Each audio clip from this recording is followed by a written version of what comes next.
Iginiit ni Senador Bongo na target lamang ni dating Senador Antonio Trillanes na irisang isyu ng flood control project kung kaya ito nagsampa ng plunder case sa kanya at kay dating Pangulong Rodrigo Duterte. Si Vic Somintak para sa detalye.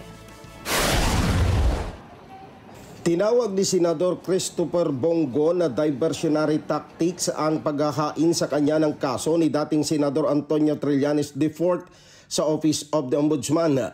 Ayon kay Go, malinaw na diversionary tactics ang hakbang na ito ni Trillanes para malihis ang atensyon ng taong bayan sa tunay na issue ng flood control project scandal. Sinabi ni Go na mali ang taong inaakusahan ni Trillanes at kung talagang seryoso itong labanan ng katiwalian ay dapat nakasuhan ng dating mambabatas ang mga totoong korap, mga contractors at mga financiers nito na ang pondong posibleng ginagamit sa propaganda ay maaaring galing pa sa mga ghost at substandard flood control projects.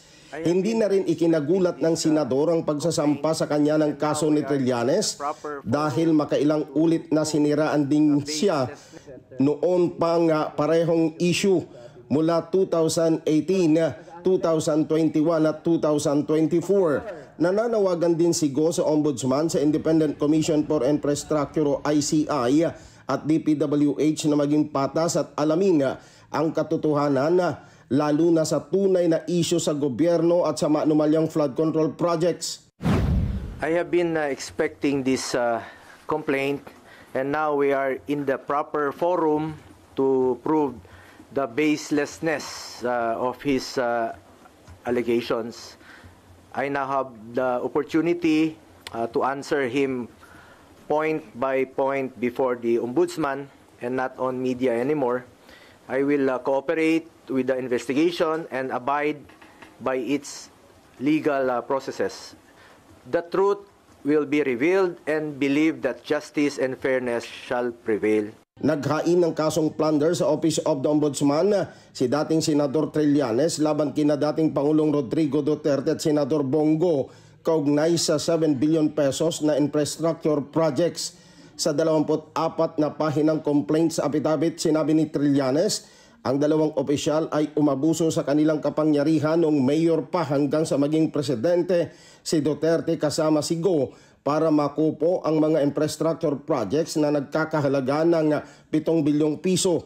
Ayon kay Trillanes, inaward daw ang multi-billion pesos na infra projects sa construction companies na may kaugnayan kay Senador Go, kabilang dito ang CLTG Builders at Alfredo Builders na pag-aari ng ama't kapatid ni Senador Go. Sa reklamo ni Trillanes sa Ombudsman, ang CLTG Builders ay nakipagsanib puwersa sa St. Bernard Construction ng mag-asawang Diskaya na iniimbestigahan dahil sa mga anomalya sa flood control projects ng gobyerno.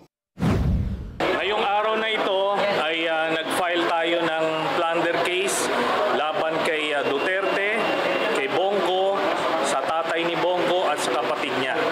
Ito ay tungkol sa 7 billion pesos worth na infrastructure projects na inaward nila Bongo at Duterte doon sa tatay at kapatid ni Bongo, at ito ay bawal at covered ito sa plunder law.